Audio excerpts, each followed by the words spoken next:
pregone. Oh, y estamos vivo. Good morning, everyone. Good morning, good morning, good morning. Buenos días. Good So, morning. truck, if you're watching this, you're late, Papi. I'm just letting you know. You're late.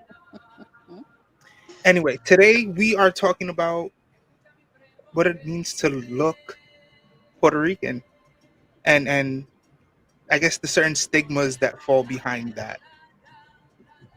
So you know what? Insanity, I want you to go first. Oh, Oh, yeah. so let's Oh, see. mira que quien llegó. I'm sorry. Mira quién llegó. Good morning. Are we It's wearing the Lucy. shirt? I know. Did we like Oh, no. Oh. did we like, you know, No, this is just a shirt I mess stole with from each my other? ex-boyfriend. So I'm sorry, Insanity. I'm gonna interrupt you real quick because No now worries. that now that Ray is here, uh, give a brief introduction on yourself and because this is the first episode that you've been with us. Yeah. Got it. Yeah, it is. My name's Ray. I live down in the DC area. I'm originally from Perth Amboy, New Jersey. Um, I grew up with a pretty big Boricua community. Perth Amboy had a lot of Puerto Ricans move there in the 40s, 50s. So my abuela moved there like mid, late 50s. My dad was born and raised there, and that's where we grew up. At some point, my parents drug us out to Montana, so I ended up in a very different kind of environment that I feel like really led to us kind of being disconnected from our roots. And so it's been nice to come back and reconnect with everybody, especially through the server. That's what's up. But yeah, Well, thank you for joining us today. Insanity, please continue with your statement. So I was just gonna say, like, it's absolutely interesting, an interesting topic because I feel like a lot of us have had this in some shape or form. Either we don't look Puerto Rican or we don't sound Puerto Rican. Those are typically the two that I've actually encountered a lot. Um, for example, with light skinnedness. Oh, you're too light. Are you sure? Are you mixed? Or with our hair? Hmm. Like, I have really curly hair, and this is nothing compared to what I used to have before. And it's the same thing. Are you mixed? And it's like, well, technically, yeah, but I'm Puerto Rican. I have no other, immediate um mix, right? And it's interesting to see because people have this mindset of people having to fit a particular look. Hmm. Um, and I think they usually think that we're like dark skinned, short, curly hair, or, straight hair, and then that's it. Where it's Right. like we come in so many different variations. And I think that's what's the most beautiful thing of our particular ethnicity.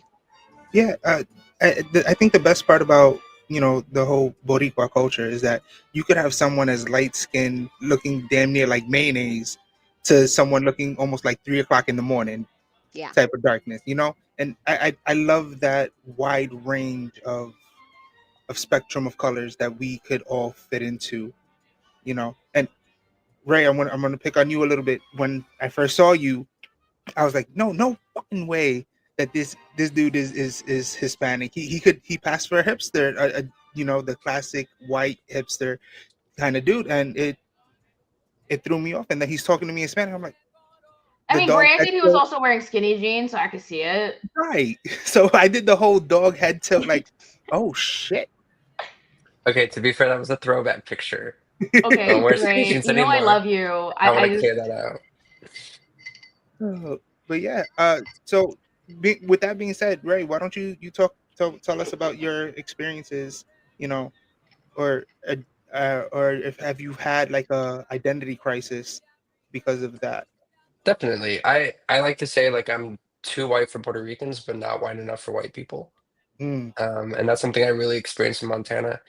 Um, you know, because I, like you said, I don't really look Latino, right? Like, Mhm. I have very pale complexion. I feel like my features are a little more white. And so, you know, I got a lot of like shit growing up when I was a kid. You know, people would tease me like, "Oh, you're just a white boy. You're not really Puerto Rican. You're not really Latino, right?" And even now, I have friends and coworkers who will joke around and be like, "Yeah, you're not really Puerto Rican," and it's like, you know they're joking, but it still doesn't feel great. But at the same time, like in Montana, you know, people would say, "Oh, we know you're not like completely white," and so like, or they would like hear you say stuff in Spanish and be like, you know, you need to speak like American, whatever.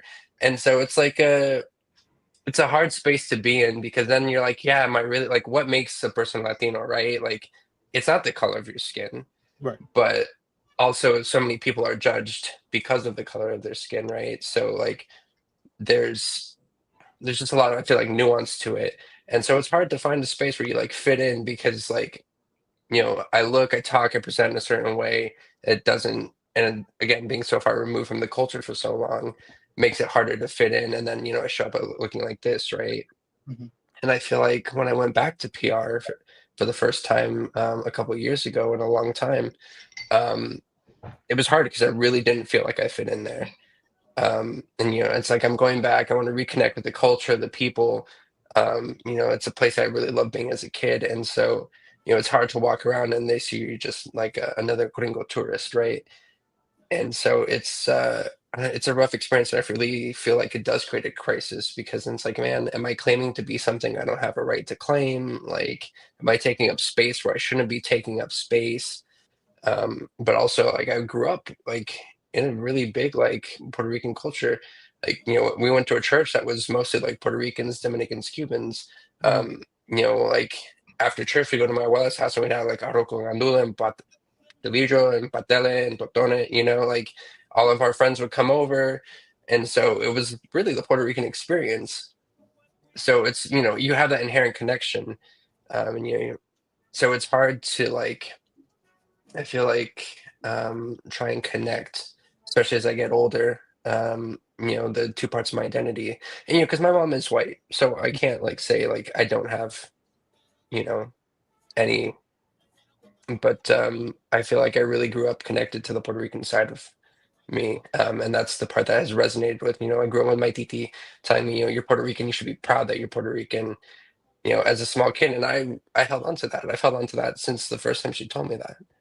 And it's been like one of the things that has guided my identity. But you know, it is hard, and it definitely, I feel like I feel out of place sometimes when I'm with la gente. You know, Right.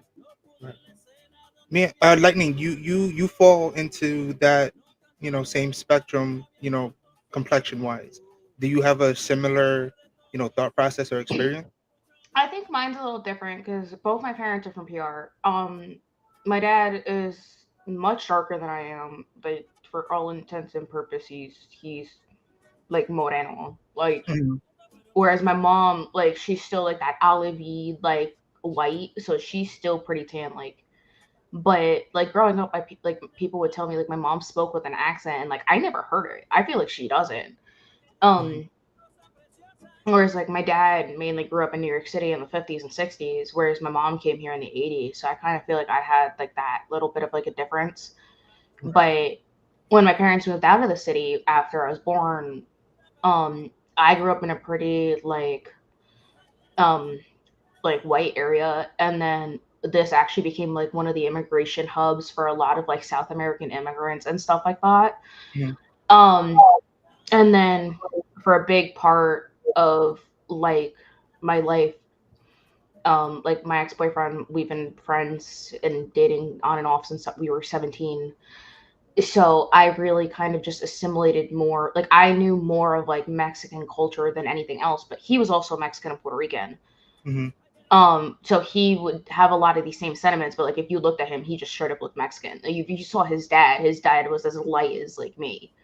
Um, and like grew up like Puerto Rican, like with the Italian side of his family because his grandfather left. So it's like I didn't really wasn't really able to connect with like a Puerto Rican identity outside of my family up until I was an adult. When I came to the Bronx for college. Um, and that was really like when I kind of started to see like that like diaspora like culture and like assimilate to it. Like I would go to the parade, like I saw my family, but even then, like most of the Hispanic people I knew were like Mexican. So by the time I was like speaking Spanish with people and things like that, Right. and like after my grandparents had passed away, my accent's kind of like a nice little agglomeration of things at this point. Hmm. Because like a lot of like my friends from college are Puerto Rican, Dominican. Then like the slang my family used, the slang I use just like in like the neighborhood here, like when I'm speaking Spanish. Um, like here, like if I want Puerto Rican food, like I have to make it type shit. Yeah. Um, You, so you, it's you definitely had been mentioned. like, hmm? Sorry. Go ahead. Finish. Sorry. Yeah, so it's definitely always been like, oh, like you're Hispanic, like when I start speaking Spanish. And I'm like, yeah. And especially because like my name is so like ambiguous to begin with because I don't have both last names either. And like I don't Hmm. have any of the acentos or anything like that. It's just this very like I'm the last person a lot of people expect to speak Spanish. Hmm. There's and then like when I was working retail, like a lot of the Spanish speaking customers would be like, "Oh, you speak Spanish?" And I'm like, "Yeah." So I've also had like quite a few incidences of just like people like talking about me negatively in Spanish, not even like Not even recognize. realizing that you know the fuck they're saying. Yeah, because like a lot of people like when I don't lose my mind and straighten my hair the day before a podcast talking about how we're looking Puerto Rican. I didn't think this through, guys. Um, But if you go back to the last episode, you'll see my cute little afro. you Anyway, had mentioned the Puerto Rican Day Parade. So when we all, a majority of us here and people from the server got together, that's where you really got to see a nice blend. Again, going back to my previous statement, we got to see a blend of people from across the spectrum of colors, and it was a beautiful combination. Just of all of us getting together, because again, we had people light as lightning and Ray going all the way dark till 3 o'clock in the morning. It was great. Yeah, you fall closer to the my Trigueña side of things. How has that like impacted you? So I think for me, it was never a matter of like, are you well, and when it comes to looks, it didn't Hmm. ever necessarily feel like, oh, are you Puerto Rican enough? It was just kind of like situational where I was because I was born in Jersey too, and I was always around Puerto Ricans, Dominicans. That was the energy, and obviously like Black people. So I felt like in that bubble of protection, I didn't necessarily get pointed out of like, what are you? It was always like, you one or the other. Like, you're mixed, you're Puerto Rican, you're Dominican, like, pick one. Right. But I felt the shift and I started to feel it when I moved to Florida. So, like, I moved to Florida when I was like 11 or 12, and it can be predominantly white in some places here still. Like, I mean, I would say Orlando has a really big um, Puerto Rican community, obviously with Kissimmee and all of that stuff. But even in that, you are just starting out in this new place and coming from the city, you're like, oh, like, okay, it was a culture shock. So that's where I got asked a lot of questions of like who I was, what are you? And I get that all the time too, which I feel like annoyingly you can be fetishized for being a certain race or looking a certain way. And that could happen to anyone, right? Like that happens even Absolutely. in our own situation. So it tends to be a little bit like it feels that way. But like even growing up, depending on where I was, I would get the question. So like I was telling you guys in the server, when I was in high school, I used to straighten my hair and I used to go outside. So a lot of people thought I was Middle Eastern. They were like, oh yeah, like I was taking Arabic classes, so that didn't help. But at the same time, my Egyptian friends were like, "Oh my God, so like, are you?" I'm like, "No, but hey, thank you. I'm not gonna complain." Or Right. like, if I was with a group of Dominicans because I was raised around Dominicans, they would be like, "Oh yeah, you're one of us," and I'm like, "Oh, I'm not." Or if I'm with people who are mixed race, I get it as well. Mhm. So while I didn't feel it in my day to day as much in terms of my identity and the way that I look, I lived it through my parents.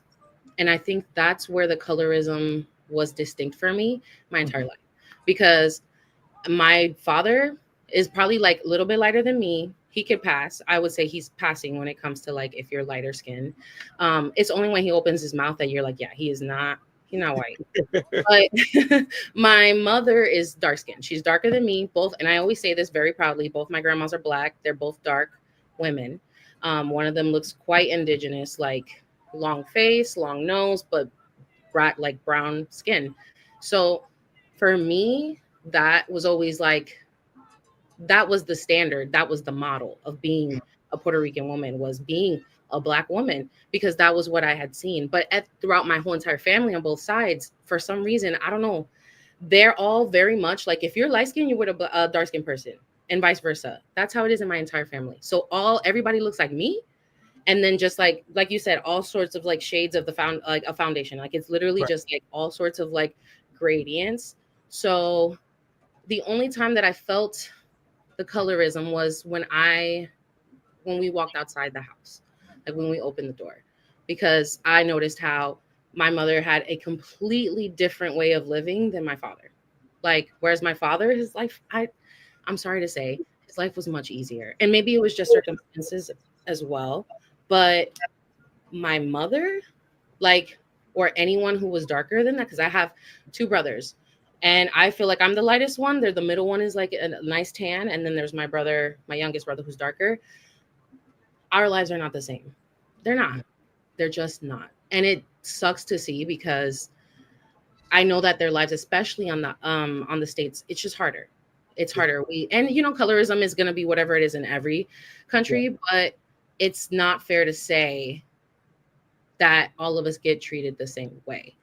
And then it's also like that double-edged sword, because if you go to Puerto Rico and you're a little too light skinned, now it's kind of like, well, are you a gringo? And it's kind of like, that's also messed up, So I see both sides, because I've lived it through being a product of two people who are completely two different colors and also lived two different lives.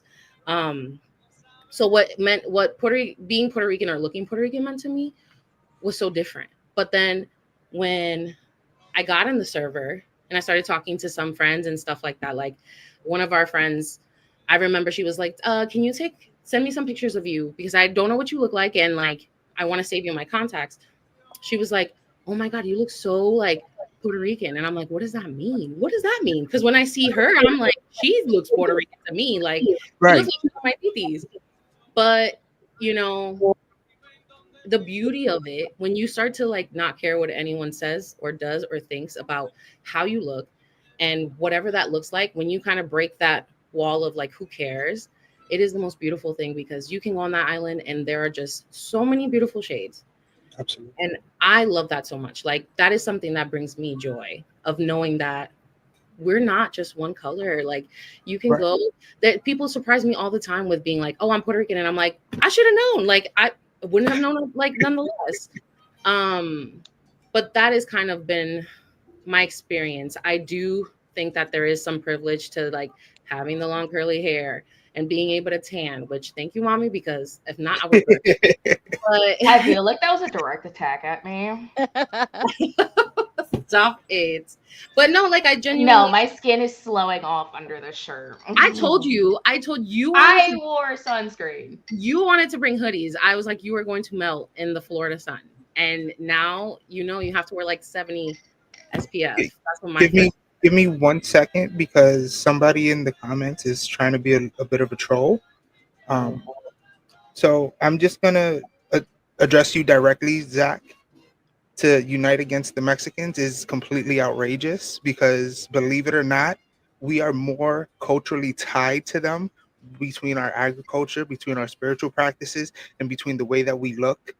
We are tied to them in so many different ways. So any racism of that type will not be tolerated. So if you want to leave, you can leave. Please do so now, because we're not going to tolerate that over here. And then I'm just gonna add a little bit of an addendum.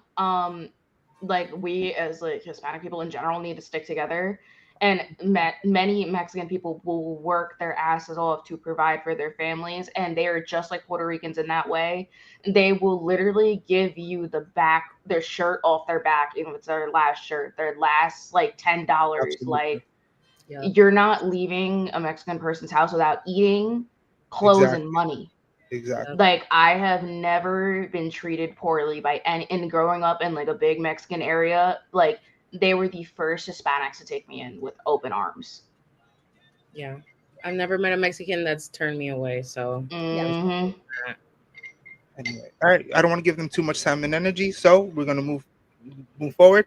Um, so for me personally, I grew up with lighter tone. You know, my grandparents, my mom, my father, they're more lighter skin tone. But when I went to Puerto Rico and they took me to El Campo, again, you see super darker, different shades of darker tones, and it's like, oh shit, like okay, so that's Puerto Rican, not just this. I'm not just a representation of Puerto Rican. So does it mean to look Puerto Rican then? Because we cover such a broad range, you know. So, but one thing that stuck with me that I never liked that my grandmother would say was to "hay que mejorar la raza," and that's something that has stuck with me, and I'm not a fan of it. You know, because for her, that generation meant to clear up the skin, because it wasn't okay to be a darker skinned Puerto Rican. You got to get with a white person, light eyes, you know, blonde hair. You got to clear up the bloodline. And you know, as I'm older, now that I think about it, it's like, no, you don't dilute who we are just by getting with a whiter person or just by getting with a darker skinned person. You don't dilute that. You embrace your history, you embrace your culture, and that's how you make the race better. Yeah. You know what I mean? I I wanted to piggyback off of those both of you, Wes and Deya, on those experiences because growing up on the island, and I'm kind of like one of the oldest ones in the panel today. Um, I've experienced a little bit of everything in that regard. So although we have a wide range of looks and colors and different features that we all have on the island, it is there has always been a marked kind of colorism experience on the island as well. Wes, you mentioned mejorar la raza. That has been something that our grandparents and great grandparents have been saying for decades and for hundreds of years. I know my husband for a fact when before I met his grandmother told him, I don't know how to braid hair. Mm. Yo no sé hacer trenza. So no me traigas aquí a nadie para hacer trenza. So like, things like that. After we got to know each other and everything, it was all fine. But those are the things that we experience also on the island. So it's not like, we've gone from like not having it at all on the island. Like I grew up straightening my hair. I hated my hair. I hated my hair until I was 30 years old. When I was 30 years old, that's when I finally realized, what have I been doing to my hair? I should have been proud of my hair. I should have been proud of what I bring in my DNA. And yet I messed it up because I constantly had to asiéntate las pasa. For those of you that grew up with grandparents from the campo, asiéntate las pasa, right? Because these curly hairs that are sticking out, you can't go out with them, you know. Um, Peínate ese pelo. Nena, Mhm. parece que tienes un nido de rata, right? Mhm. All Mhm. those things, right? Because we can't, you think we can brush this hair after it's dry? Hell no. Hell no. This gets brushed when it's washed, and that's it. When I used to have hair, my grandmother would sit with me on the floor and just, and Yes. you would hear the rapando, Hmm. Yes. especially Right? after a shower and you don't brush it right away. And a lot of that also came from that experience with the Americans when the Americans were on the island and they took over the island because we had to assimilate, so we couldn't look Puerto Rican. We had to look American. And that's where all that, ironing the hair and straightening the hair and curling the hair with, I don't know how many of you had that, but my grandmother used to sit with us and do the Shirley Temple curls, you know? and I'm old. So like things like that, you know. It was just it's really interesting how a lot of also celebrities that we never knew they were Puerto Rican Yeah. because they hid it. Yeah. They had to hide it in order for them to make it. Hmm. You know, those are the things that like it makes me sad, but at the same time proud that at this point in time, I think we've evolved a little bit more and more celebrities are coming out and being proud of being Puerto Rican or being proud of being Latino in you know, in the whole aspect of things. So I think that's really interesting to see how we've evolved throughout the years. I think that's honestly a beautiful statement, you know, because I feel like we've entered this era of truly reclaiming what it means to be a Boricua, you know, throughout everything. You know, whether it comes to our food, cooking wise, the music, the spirituality, just embracing your physical appearance. We've entered this wonderful era of like no shame of being Boricua, and I think that's really great. Indeed.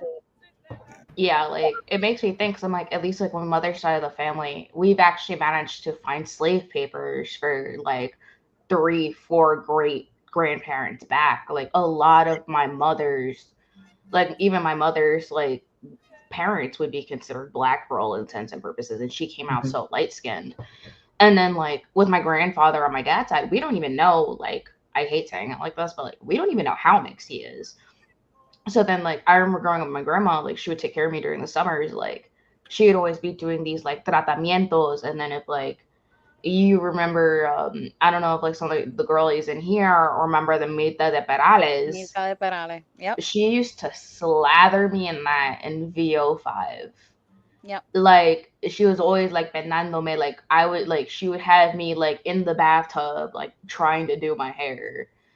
And then like I remember the first time I did a big chop like when I was like 15, and like that was just when I was like I need to start wearing my curls, and I've just been wearing them ever since, much to the detriment of some people. But it's just like, hey, like I don't know what you expected with our family being so mixed on both sides. Right. And it's like even now, like my dad tells me, like, yo, like if you have kids, like regardless of what skin color the other person is, they might still come out darker. Hmm. Yeah, I would agree with that too. And let's not forget the DNA, doobie, okay? baby. Do not forget the doobie. That doobie got everybody in a chokehold. And let me tell you, I don't know how they do it because I try to do the doobie and I'm sweating through it halfway through. My hair's coming out. The curls are like, please, please. I don't know how they do it. And I've seen them do it in the island. I have seen women from like 9 a.m. to 5 p.m. con ese doobie. And then here comes 8 and they're busting it out halfway through. I remember the last time I went to Puerto Rico, I kid you not, I was watching people like leave the airport to go back home or maybe to leave, whatever they were gonna do. It was a family of like a bunch of girls and the mom. Doobie until they stepped out of that car and then they pulled it Yeah. out. And I was just like, like that was the whitewashing that we had to experience. That And hair needed to be straight. straight. And God forbid your hair is past like an inch past wavy and you have too much of it. It's a you problem. It's like your hair, you're not trying hard enough. I'm like, first off, I'm sweating and we're in this island and it's hot. And then when I moved to Florida, forget about it. I did the whole thing when I was in high school. I did treatments to like perm removers and stuff, and then I would straighten it. And then same thing with Insanity. I turned like 20, like right before COVID. I was like, I cannot keep up with this anymore. I'm losing hair and I'm miserable. And then as soon as I did the chop and I let it grow, now everybody's like, Rapunzel, let down your golden hair. Yep. And I'm just like, yeah, somebody give me some conditioner to pay for this because now the curly stuff is super expensive. And I know you guys know what I'm talking about because they're Yeah. like that. My dad's like, stop thinning out your hair. And I'm like, are I you know gonna all spit about it. here? Wes, you're more blessed than all of us because it's hot Yeah. and I know you're not feeling it past your neck. You're just chilling. Listen. Yep.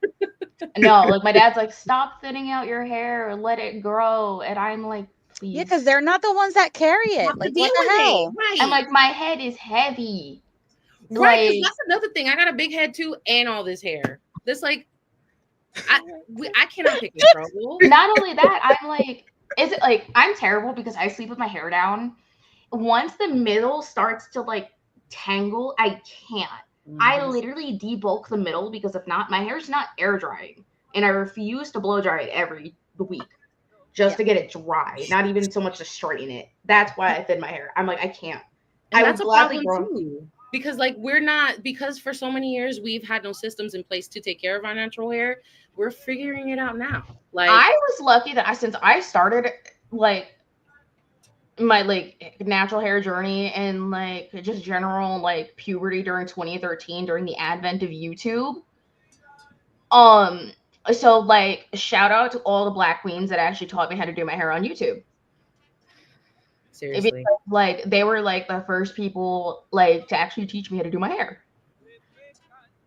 Ray, you have some beautiful curls going on over there at this very moment.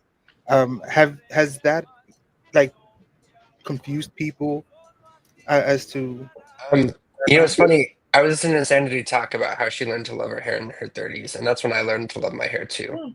Um, I used to be, and I'm not gonna lie, I used to straighten it. I used to have, just the fade, straight, comb it back, that hipster look, like you said. But at some point, I realized like I was capitulating to whiteness and what that white standard of beauty looked like. And, and it's funny because, we talk about like growing up, my dad would be like, you have a maranta, you need to comb your maranta, like, Yes. yeah, I was always shamed because my hair was wild. And Mhm. so it was like I would do whatever I could to tame the hair, whether it was he'd make us get buzz cuts or in high school I started straightening it as I went through my scene and then hipster phases, right? And then I got to the point where I was like, wait, I'm trying to be something I'm not. And I'm trying to embrace something that honestly won't accept me completely because I'm not that thing. And I was like, I have curls and I need to just enjoy my curls. And now it's frustrating because I wish my hair was even more curly than it is Yes. sometimes. Yeah.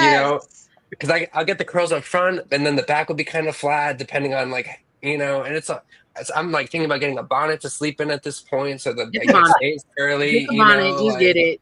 Get it. Do Be a it. Yo, bonnet. Get the bonnet.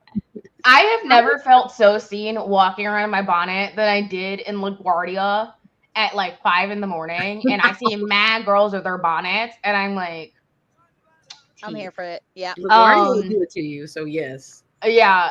And if this is any consolation for the different hair textures thing, with a lot of people who are very mixed, the more mixed you are, their curl my hairdresser actually told me this. Your curl pattern isn't always going to be the same across your entire head. So, like right here, this is practically coiling on me at this point after chopping it. Like my back is much looser, and I actually do have patches of like pin straight hair. Luckily, one of them's at the nape of my neck, so I just buzz it off because it hangs 2 inches lower than the rest of my hair. But like I have a couple patches like in the middle of my head that just like aren't as curly as like the rest of my hair, and like it's nothing to be like ashamed of. That's just really how it grows out of your head. Right. Yeah. and I'm happy I moved back to the East Coast because now that with the humidity, as long as I'm outside for 10 minutes, I'm curly everywhere. It doesn't matter. It's just like I and can't so believe his name then is my hair's thriving in Miami. yeah, I miss Speak for having my curls. yourselves. Y'all are crazy. I'm fighting for my life to be a bog witch every day. Every single day. I'm looking crazy. Like this is just me trying to like save face. I don't know how everyone else is, but Nah, I don't know what it is about like the mountain air, at least up here. I feel like Mhm. the humidity up here is like pulling the moisture back out of my hair to the point where I had to start using like silicone mix. Yeesh. Yeah. I mean, No. but you live in Silent Hillville anyway. So. No, she lives in Forks, Washington. Stop. Listen, Hold no. on. So we got four. I'd rather her live in Forks than It's so Silent funny because like and I know she has flannel. It just makes sense. Listen, I went through a 2016 bisexual emo phase. Of course, I have flannels. This has nothing to do with living in the middle of nowhere. There's nothing wrong with flannel. I own my own. Hey, Yeah, Nothing I wrong got a with it. couple flannel shirts. No, love to it's see it. just the day that Wes decided to drive up north, it was mad foggy and I didn't realize it and I didn't tell him to take the highway that he took. And that highway is a mess when it's foggy. And I was like, my bad. Yeah, we almost drove off a cliff a couple times. Oh my Yeah, god. like it was bad. But has anyone been confused? Because Dea, you mentioned this. You said that you were confused for being Middle Eastern at some point. Has anyone else been confused? Because when I grow out my beard, I get told that I look Arabic. I look like I could be a Habibi. You know, has that happened to any of you guys?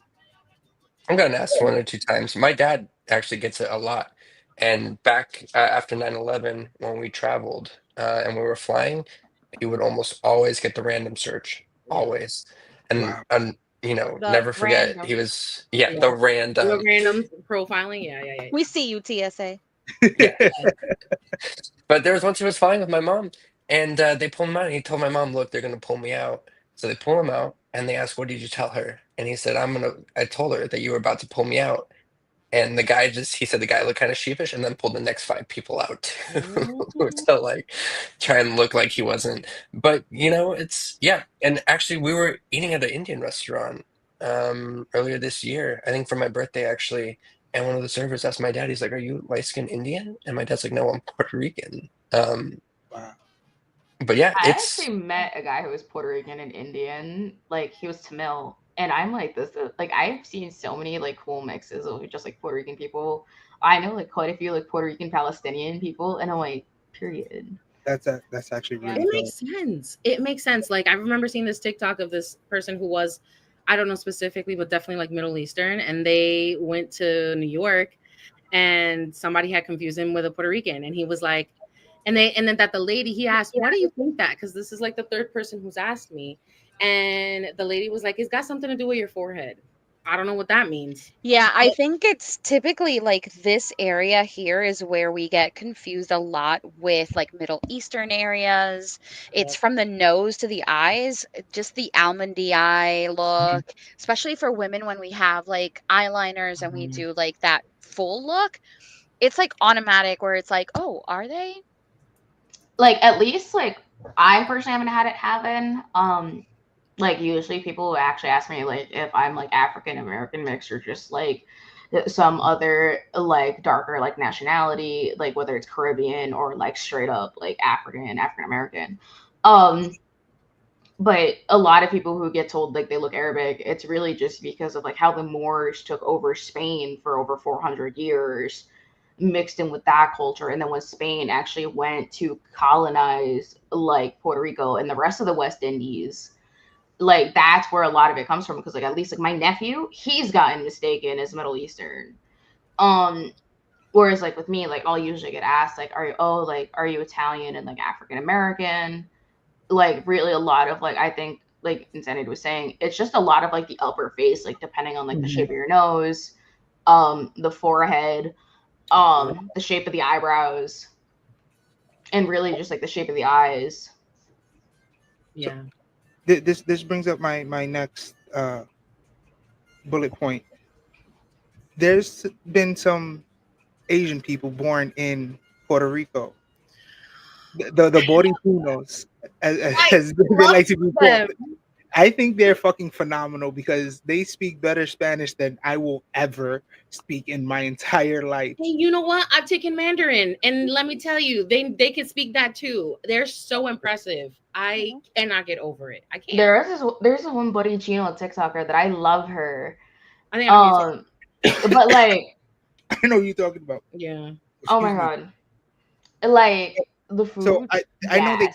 they get a lot of discrimination because their parents left China or Japan or wherever have you to go to Puerto Rico for the same reason why a lot of immigrants come to America for a better lifestyle and some sort of peace, but they still get discriminated against because they are considered not to be Boricua.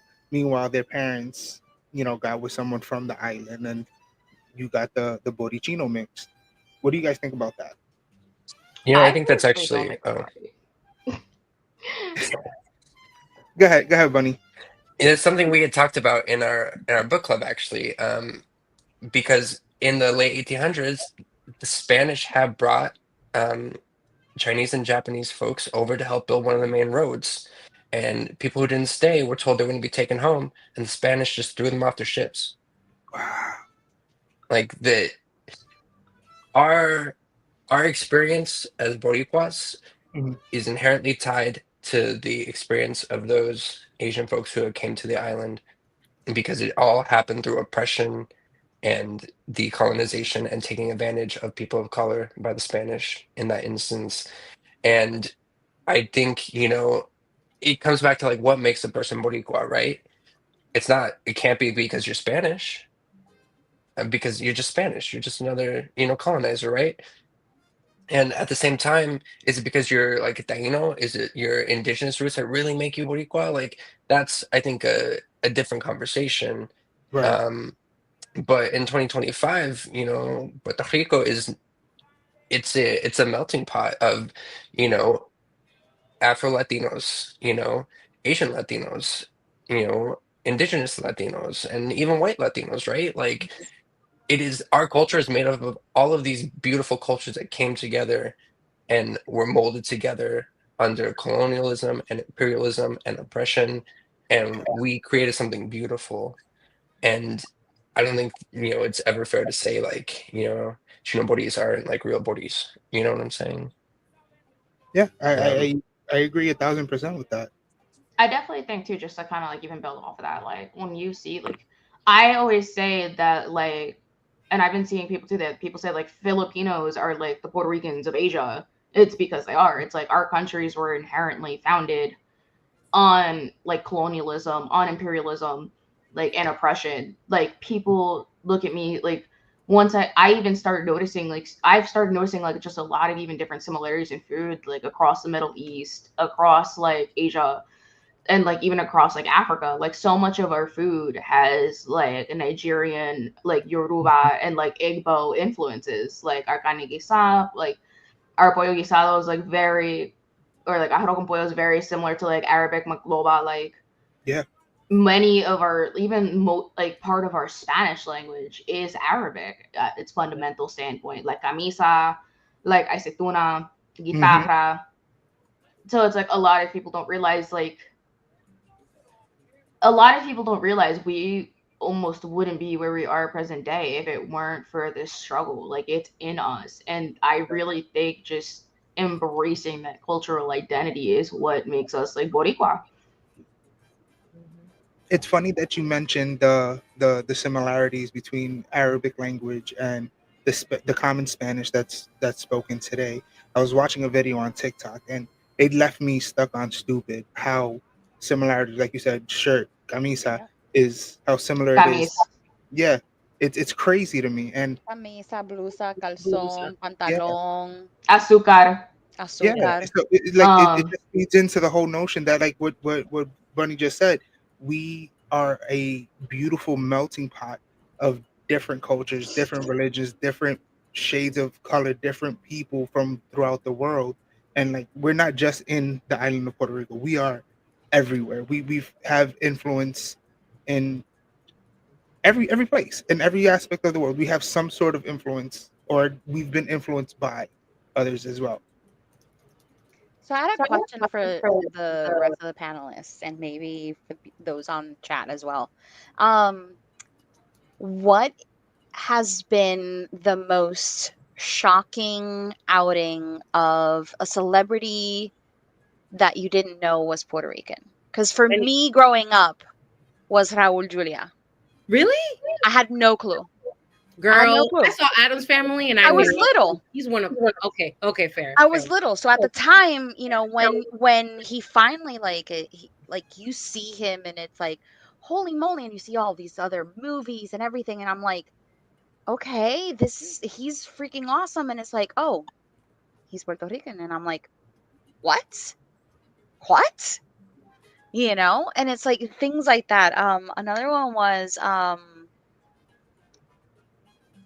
who is it? Is it Benicio? I was gonna say Benicio? Benicio. I'm Yeah. sorry. Benicio del Toro. Yes. Yeah, Yeah. yeah, yeah. I I'm thought, I like, thought he was Cuban or something too. So that No, that did that you guys see that video of him like being like super Puerto Rican? Oh my Hmm. bro, Hmm. yes. god. he's I was walking like on the I'm like, beach. losing Yo soy it. de I'm California. here Right? for Because he was it. code switching. Like whenever he does interviews, he's code switching. Which hey, we could that could be a whole other episode on its own. Yes. Oh Co-typing, yeah. trying to like assimilate to things. I get it. When I saw that video, I'm getting goosebumps now. I love Benicio. Needless to say, Yes. he threw me off. I was think like, I'm a little too young for this conversation because I have no idea who any of these people are. Benicio del Oh Toro, my, you know who he you is. know? You know Oh who my he is. God. Bro, I'm 10 years younger than part of some of you. So for me, it had to be, somebody that I've recently made a connection with, a former NFL player, Earl Lawson. Finding Yes. out that he's Puerto Rican because appearance wise, he looks black. Yeah. And I thought he was black, and he's telling me, "No, my mom's Puerto Rican." And I'm like, "Oh shit!" And then he's telling me all this stuff that he likes, and I'm like, "Oh, you are Boricua." Like, yeah, my mom used to make this, whatever. And we just bonded off of that moment, and that threw me out. You know. Yeah. So this is somewhat adjacent. The rapper Pop Smoke, when I found out he was Panamanian, I was like, what? Yeah. Like, and like I heard him speak Spanish. I was like, hold on a second. Yeah. Oh, that reminds me. Freddie Prinze Jr.'s got some Puerto Rican in him. That one Yes. was like, Yes, I was Freddie like, Prince. Freddie Prince. Freddie Prinze is one of us. I was like, Mhm. oh, I knew Mhm. Scooby Doo was a little culturally something Yes. to watch. I knew it, so that's pretty cool. There's some, there's a lot of ones. I don't know. I know Rosario Dawson is no, she's probably Dominican or Cuban. No, she's Puerto No, Rican. she's Puerto Puerto Rican. Rican? Okay. She's Puerto Yeah. Rican. Yeah. What's her face? The other one, she's half Puerto Rican, half Dominican. Shit. Zoe Zaldana. Zoe. Yeah. Oh, Exactamente. really? She's Puerto Rican. She's Puerto That one I Rican actually knew I that she was. with a French man, mind you, which is crazy. Their kids are I gonna look so think cute. she's half Puerto Rican, half Dominican. I think. Yeah, I That think threw you're me right. off. That's crazy. That's crazy. We out here. Isn't the guy in the Kansas City Chiefs Isaiah Pacheco? Oh, I don't He's know. he's Puerto Rican. I think he's Puerto Rican, yeah. I believe so. Wow. But from my nerdy boys, if anybody's a big Star Wars person, has watched Andor. The actress who plays Bix, Adria Yeah. Arjona, Yeah. is also Puerto Rican. She's born in San Juan. Ooh la la. Wow. I didn't know she was born in San Juan. I knew she was Puerto Rican, but I didn't know she was born in San Juan. That's cool. That's a cool fun fact. Well, look, the nerd culture. We're gonna have an episode talking about nerd culture soon. We have to because all of us are Yes. smart and brainiacs. So Oh, Yeah, 100%. Zoe is half and half. Yeah. Well, half and three quarters. yeah. Or I half and think a third. I think this is a good point to end off today's episode. I just want to encourage people in the comments that's watching at home, throw in comments, jump in with the conversation with us. We don't bite. Xavier, you're a punk for trying to bully me throughout this whole episode. I'm timing you out. But yeah, don't forget to like, comment, subscribe, guys. Thank you again for joining in with us. I appreciate you guys. And next Sunday, same time. Yes. Mhm. Hold on.